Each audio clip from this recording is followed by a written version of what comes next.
to America's Elite Businesses Up Close and Personal, week 4 at Surf's Up Computing, and we've got a very interesting topic today. It seems like each and every week we go a little further in the technology aspect. Well, of course, we've got Joe to my left. Joe is the manager here. Joe also is a behind-the-scenes guy, a guy that puts a lot of effort and time into building, as we're going to talk about today, custom computers. And my far left, we have the owner, Chris. He is the heart and soul of this wonderful place here. We'll get into some of Chris's malfunctions here as we move further into the show. But we're going to talk today about custom-built computers. Last week, which was week 3, we talked about the casing, which was absolutely gorgeous. I had no idea that there were so many companies with so many different casings, which really gives the magnificent look to this incredible machine. But we're going to get inside today.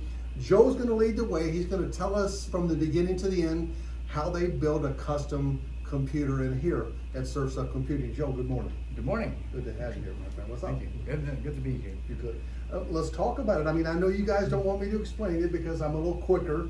Take your time and let our viewers and listeners know exactly how you do it and how they can get some of these.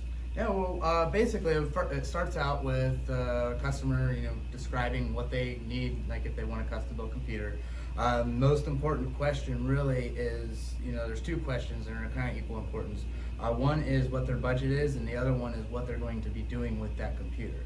Because if they have like a high budget and they don't really need a whole awful lot of computer, then we can, save them some money because we only get what the customers need. But we get the parts ordered. I go through and I basically pick out what, what's going to be best for their situation, whether it be, they want a bigger graphics card or a large SSD, or if they need just maybe something, there's a graphics card for video output if it's for like a server. But today we're going to be talking mainly about gaming computers.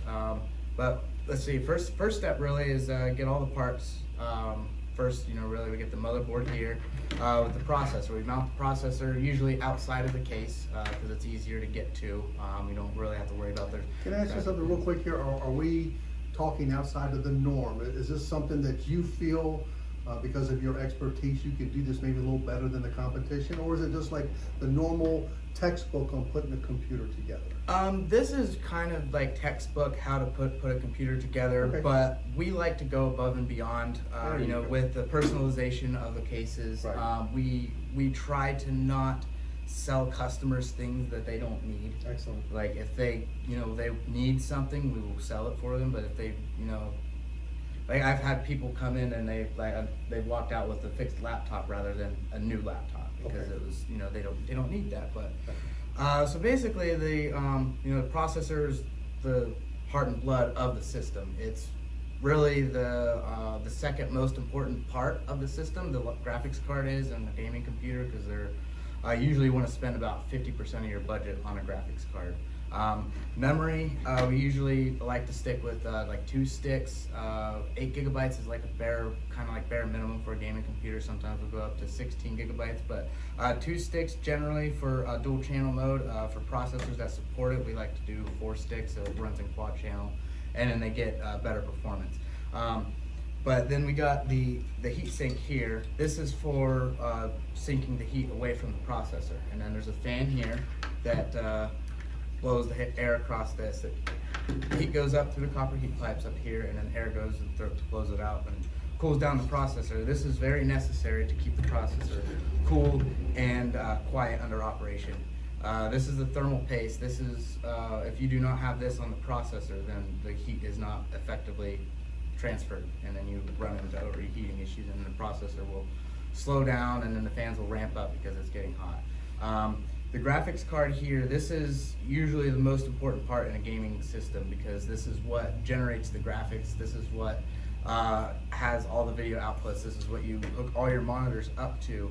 And these actually are multi-thousand core processors. They're really just similar to what a processor is, but this is like 4 cores, 8 threads. This is like a couple thousand cores in there. And usually they have supplemental power, so if you want to get like a high-end graphics card, you're going to have to get a higher end power supply. Generally about 650 watts is like more than plenty for most some advanced systems with like a graphics card like a RTX 2080 Ti. This right here, this is like a standard 500 watt. That's good enough for this particular system. This is like a 4th gen i7, and this is a AMD graphics card. It's a RX 560. And then we got a 24 pin. This is what powers the motherboard right here. The 24 pin. This is what supplies the power to the memory, the PCI Express down here. And then we also got the CPU power. This is what actually supplies power to the processor. And it's very important to get a high-end power supply, because if when the power supply goes out, it can actually take down the rest of the system with it. So you want to spend a lot of money on the power supply. That's the one component you do not want to cheap out on. That's really worth it to spend the extra $50 to get a higher end power supply than it is to get something, you know, that's like a generic brand, you know, 400 watt. It's usually not the best practice. But as far as like, once we test the system outside of the box, or outside of the case on the box, just to make sure that the system posts, because you don't want to get the computer all together and find out that you get a bad component, because that does happen sometimes. You do actually get some parts that are DOA. Luckily, we go through good vendors that have, you know, good reputable RMA services. So once we get if we get a bad component, usually within a couple of days we get a replacement component. But really, the first step into putting all of this inside of the computer case, you would like to put the thermal paste on here and get the cooler mounted. And usually I do like an X across to make sure. You can't put too much thermal paste, but you can put too little. And with the difficulties of some coolers to install, you don't really want to put too little, because then you start running into hot spots and then you just have to take it all out and do it all over again. But generally, this all coolers are different.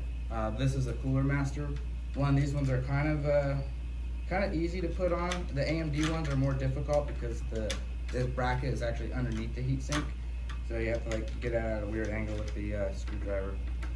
Generally, this is these ones are actually fairly easy to go on Intel, and all Intel ones coolers are fairly similar. They all the sockets are like LGA 1156, 1151. The only ones that are different are the LGA 2011 and the 2066, and those are newer. But the heat sinks, the coolers are generally compatible with all of them. They have all the different mounting brackets, and you don't want to. You kind of want to tighten a little bit at a time. You don't want to go full bore on each one. Zigzag pattern to get it the final tightness, and then you just screw it until it stops. Anymore, you don't want to. You end up breaking the threads off, and then you have to get new mounting hardware. So you just make sure they're all snug and tight, and we lay the case down, and there's standoffs. There's standoffs in here, and you just make sure that the standoffs line up with the motherboard. There's usually 3 across the top, 3 across the middle, and then 2 across the bottom, and that's standard for a micro ATX case.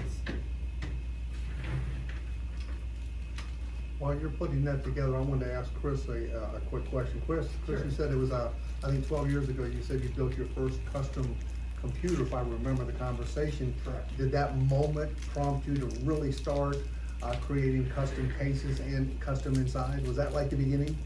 That was kind of the starting point. It wasn't until about 5 years later when I decided to upgrade, when I realized the value behind doing a custom build, because now I didn't have to go out buy a new case, new power supply, and that I could just replace the parts I needed to.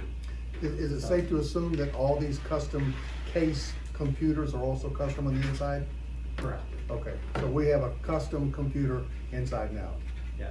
Okay. Nice thing is, a lot of the parts are standard over the years. Okay. Like that, so if it does come to time to actually upgrade that computer later on, we can pretty much go ahead and just swap out the parts that need to be changed.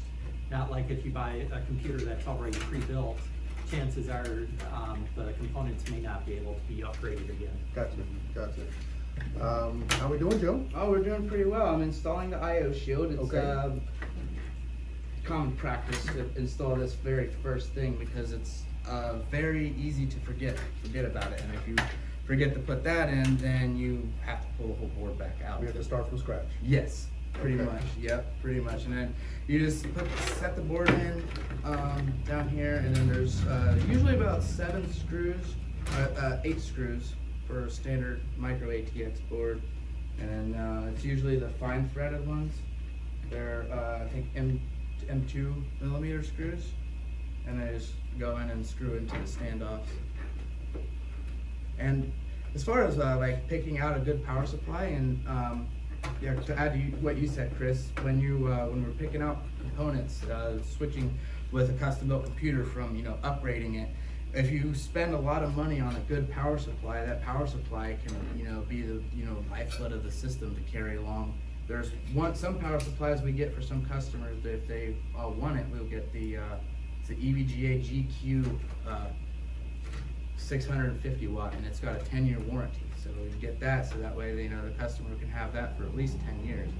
And that power supply is going to go through system to system because that part has not changed.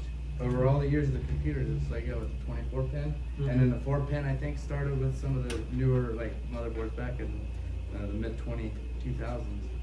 Let me ask you a question here, Joe, as you're putting together your custom built computer here. And of course, we're week 4 here at one of the most elite places here. It is America's Elite Businesses, up close and personal here. And you can catch this podcast at Titan Media Entertainment Inc.com. We also want to remind everybody we'll be here weekly. Last week we went a little bit more on the casing. Now we're really getting inside here. Joe, just a quick question as you're doing that, because I know you're multi-talented, is with the multitasking, is if you really wanted to explain this to a customer. I mean, I walk in and I see the beautiful case, and you tell them, well, it's custom inside. We're going to custom it around your needs, your wants, your budget.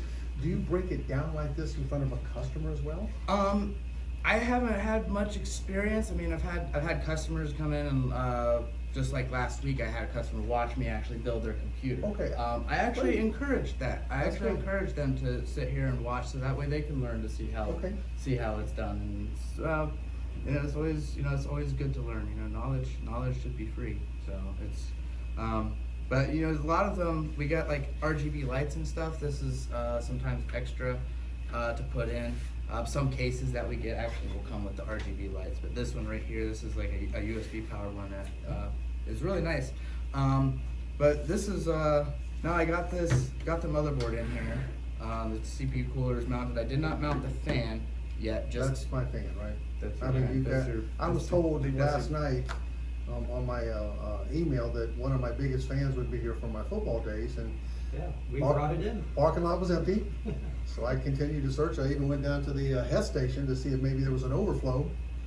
It was empty too, so that's my biggest fan, right? Yep. And you know why I love you guys so much. Thank you for that false bit of information. So this is the SSD. This is a 1 terabyte. This is usually the part. If for most gaming computers, you wouldn't want to get like maybe a smaller SSD, but in this case, 1 terabyte, that's going to be big enough to have the game load times, the fast game load times on the SSD. If you we'll put like a M.2 in with like a 500 gig limit, and then maybe a 2 terabyte Western Digital hard drive, so that way they can put a lot of games on, but they could put the fastest games on these ones, like Fortnite, Call of Duty. It really affects the game load times when you go to the SSD. It like puts it down to like 15 seconds from like 2 minutes. Can I ask you a question? You say gaming a lot, and again, most people are going to understand that fully here. Is that like where people play a lot of games on it, or is that pretty much the simplicity of it? Yep, they play games on it. And necessarily, even if it just like a gaming computer, doesn't necessarily have to be like mainly for games. It's like a gaming computer can also be used as like a workstation. Okay. And it really depends on the class of hardware. Like this graphics card right here would be fine for doing video editing and professional encoding. It's not going to do it very fast. Right. That's where you start running into like the more expensive hardware when you get into like workstation class. But a lot of people, when they build a gaming computer, they build it for gaming as well as streaming and video editing. Okay, good. So it's a dual purpose machine. Okay. Chris, I'm gonna ask you a question here real Sure. quick here. You mentioned when we first came in that you had ordered a case for yourself. Now, you are the owner, you're the guy behind the scenes making all the decisions, and that's important. What to buy, how much to buy, what's our projection for the company, what made you choose that case, and what's the significance of it? Well. That's a personal item. Yeah. Okay. Actually, I found that this case that, especially after showing you the ones last week Loved it, that's yes. out there. This is a newer design that's out there. Right now, none of the competitors around here have anything like it. So we want to try and be different and unique and ahead of the curve. And this was something that really caught my attention. I've got a lot of customers that have interest in something like that. And I think once other people see it in person when they come in, it's gonna catch their eye and they're gonna want something like that or ask, what else do you have? You know, a big question anytime you go into a place of business, whether it's a car or it's a computer, the more bells and whistles, one of the big questions somebody's gonna ask is it serviceable? This car with all the gadgets, I mean, it will, you know, is it gonna be hard to service because it has so many bells and whistles? Can you tell us just a little bit about the serviceability of these custom-built computers? Well, the nice thing is everything that we build here is fully serviceable. Right. It's not so unique that Right. it's a one-of-a-kind part. There are parts that are still universal, but yet they're unique in their own way. Okay, that's great, Joe. We're moving. I'm glad you didn't need my input because I was a little exhausted. I took my computer apart last night 3 times because I was bored. Mm-hmm. So I really didn't have the, Yeah, now, see, a computer, like what we're building here, not only would it be great for a gamer, but someone that also does, CAD programming. Mhm. So let's say you've got someone that's out there that does, planning for landscape and all that, this would be a great build for them. Mhm. Cause what they could do is, like, for example, the machines that we looked at, or the cases we looked at last week, Right. we could actually get them one in green, kind of go with their theme of their business. Absolutely. And basically build something off that way it's a showpiece for them, but yeah, it's very practical for them to use. Actually, I wouldn't mind in one of our upcoming weeks to maybe go a little closer and to see some of these casings a little bit more up close to give people a visual. Because just like you said, you know, everybody wants their logo on Right. everything they have. Yeah. And I think the opportunity to do that with a custom-built computer just really says a lot here. Joe, what's happening, my friend? Right now, I got the power supply mounted. The last step really is to get the cables plugged in. Okay. And you want to keep in mind cable management because you don't want the cables just, you know, all willy-nilly in here, you know, blocking your airflow. It'll just make the airflow, you know, a lot less coming through, and the components will just run a little bit hotter. So basically, this power supply is kind of strange. The cables are on this side. Usually they're in the back. I think this power supply was meant for a top mounted, because the fan's at the bottom. So the power supply operates under its own environment. It doesn't like pull in air from the case or anything. It pulls in air from the bottom and exhausts it out the back. So it's kind of a separate environment, so it doesn't add to the heat of the case. But really, you just try to get this 24 pin and the 8 pin are usually the first ones that you want to get routed. Separate them out from the rest of them and get them where they need to kind of go. Usually, this particular case, this 8 pin has to go up and right up here. Usually, it's by the top left of the motherboard.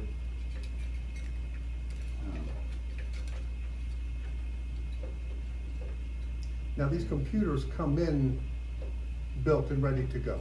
What prompts you to make them more customized? I mean, what has to leave? What has to be brought in? Do we have to sit and analyze the needs of the equipment that we put in there? I'm not quite sure. Well, I mean, these computers, they come in, I mean, Right. I don't think everything comes in not put together. I mean, that would Right. take a little bit more time for you to be able to put it all together before it becomes a retail object. Right. I'm saying is, if somebody comes in and has a particular need that, then we have to kind of take things out and kind of re-put them where they're supposed to be, correct? Correct. But they come in pretty much all booted together. This was just an illustration today. of how you would put together a custom-built computer, correct? Well, actually, for this type of case that we're working on, the case comes exactly as you saw it, completely open like that. Right. So we have to choose the motherboard, the memory, the processor, the power supply and all that. Oh, so it does come completely empty? Yes. Okay, that was my Yeah, question. all you get is the outer case. Wow, okay, gotcha. Okay, that's where I was kinda going. Was it put Yeah. together, do we take it out just to give us an illustration, but they came as an empty case? Right. And then Some you of them do come with power supplies, but Okay. generally, we try to get the ones that don't have it, because 9 out of 10 times, the Yeah. power supply is not powerful enough for the type of needs Okay, that our great. customers have. That's great. Wow. So we are actually truly watching one being built, because Yeah. and that was my question. It comes in empty, a beautiful custom case. Yeah. But now the time to sit down with the customer, the business owner, and to talk about their strategies and what they're gonna use it for, and then we put it together. Okay, great. Right. And another thing we have to watch for, when we pick up cases like that is, how easy is it for us to pull the cables through? Is it manageable? How is it gonna look when it's finished? Because sometimes it may look great as an empty case, but then once you get the components in, it could really detract from the true look. It could look a little too busy, or, Correct. have you, had enough experience with these custom cases yet to kinda know what you need to put in, so they still have a look? So far, we know which ones not to buy. Gotcha, okay, that's good. So, Process of elimination. correct, yeah. And if it is a type of case like that where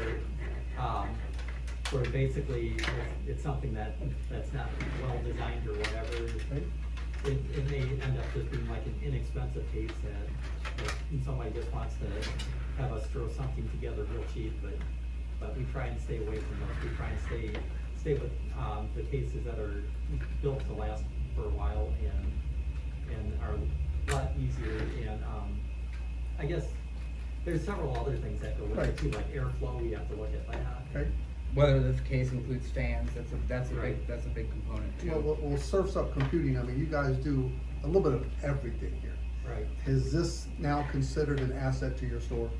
yes. I mean, I know it's one of the many things, you're not just a custom case store, you do any and everything. Has this become a good asset product for your store? It has. Okay, good. And, the word's getting out that we provide this kind of service, and they love the fact that they can totally personalize it to their needs. Well, I came today personalized, I finally put my name tag on. Yeah, you look great today. Well, thank you, I'm gonna leave that one alone, but how do I get a Surf's Up Computing hat like Joe?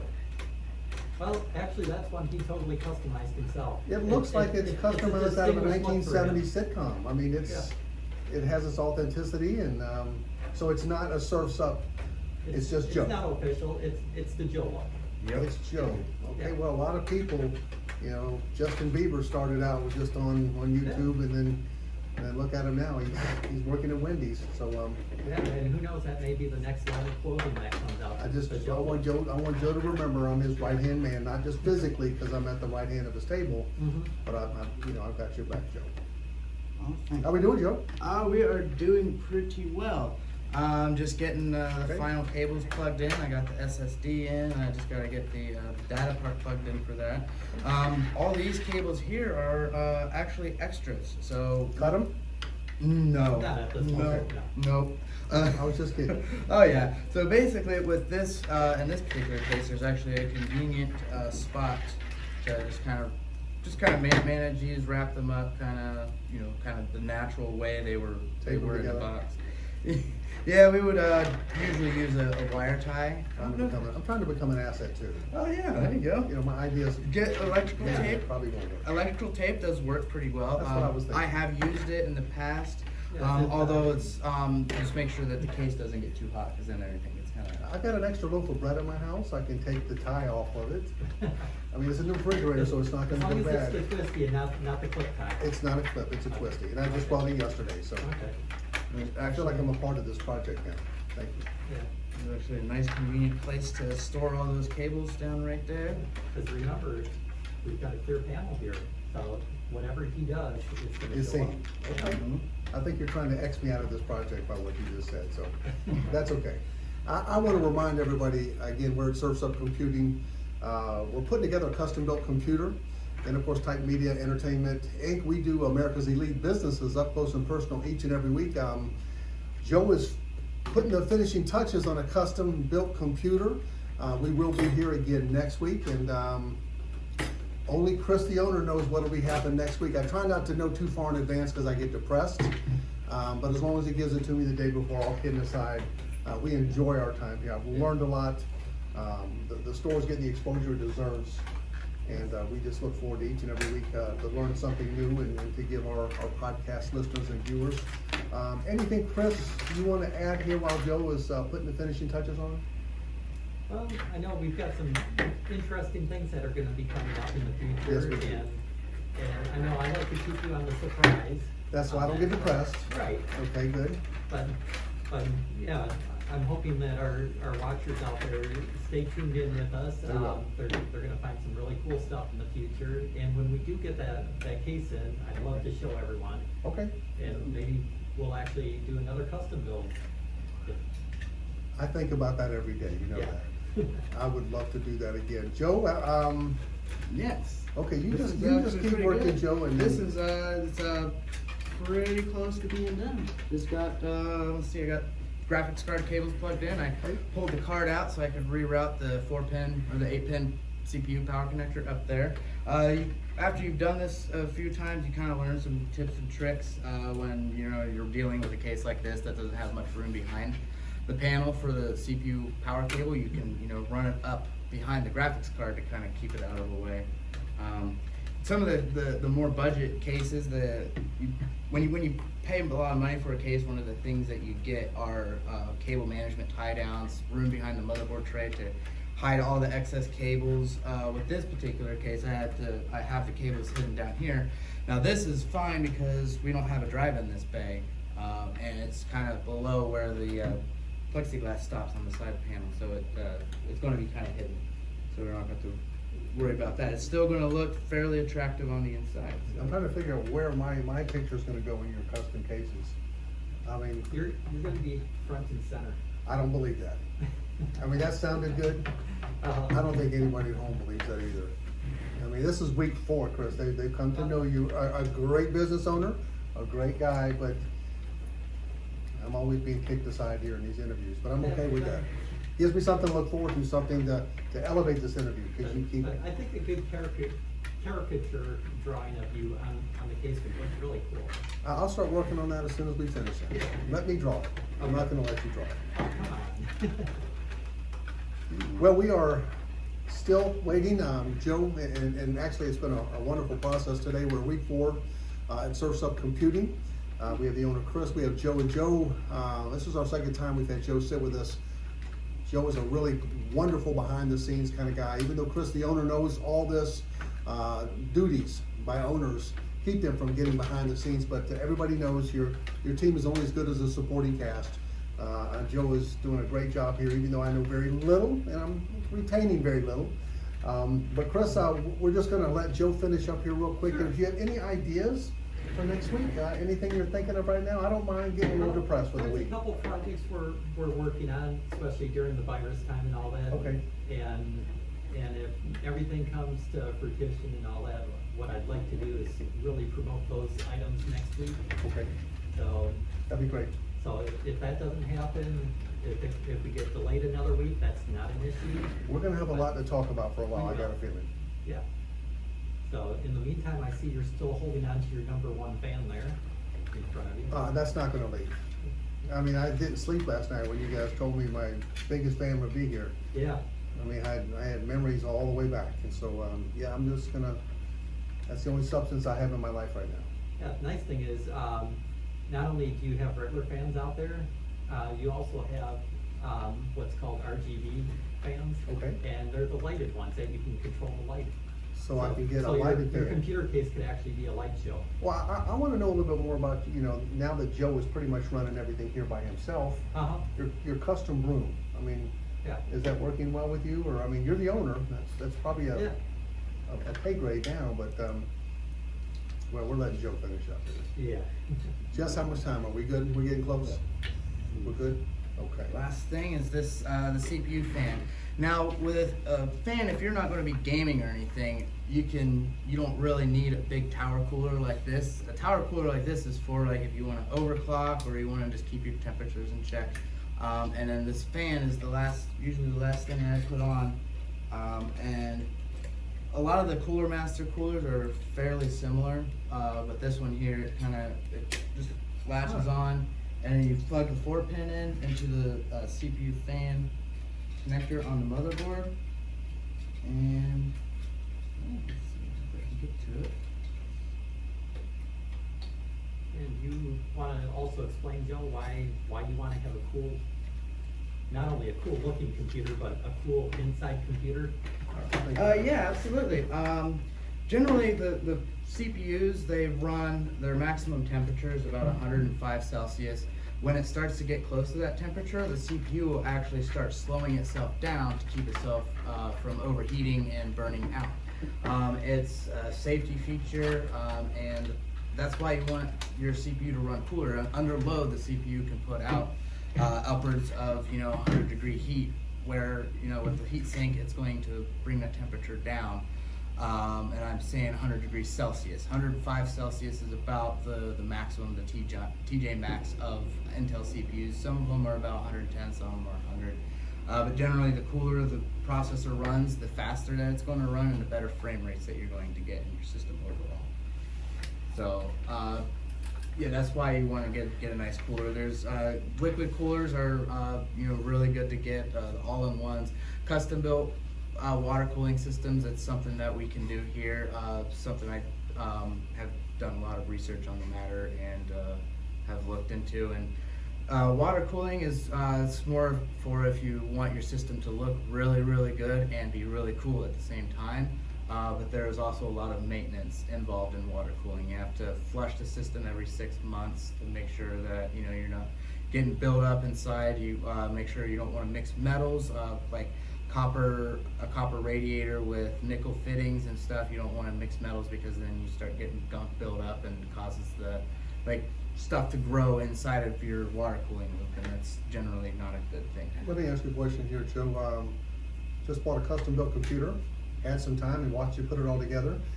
Is it kind of like a car? Would it be the right thing to do to say, hey, do I need to bring it in a year and have you just kind of take it apart and re-clean it? Is that a process of a computer as well to kind of maintenance it that way? Yes, that's water cooling more often than not is going to be generally like that. But it also depends on the dust filters and stuff. If you have dust filters on the outside of cases, Keeps it from coming inside. yeah, it keeps the dust from coming in, and then that keeps the components cleaner for longer. Wow. But generally, I think about it once every 6 months, once every year, go through the computer and go clean out the dust. Okay. Joe, you put together a computer there, didn't you? Yes, I did. Just to remind everybody again, these custom cases, they come in empty, which is good. So you get an opportunity to sit down with Chris and Joe, and we can talk about what you want, what's important for you, the cost factor, how it's going to be used. It's not like it's a custom case with the inside done, which means you have to take it as is. I think that's a wonderful opportunity we had today. Chris, anything before we head out? No, I think we pretty much covered everything for today of what we wanted to cover. Okay, I want to thank Joe. Not to interrupt you. One day, Joe, I want to find out. I mean, you're a young man, but you have so much knowledge. We'll get inside how you put together all this incredible verbiage to put together. We want to remind everybody again, and we're wrapping up week 4. We're at Surf's Up Computing. We have the owner, Chris. We have Joe, and of course, I am Chris. I'll join you guys next week. Have a great day.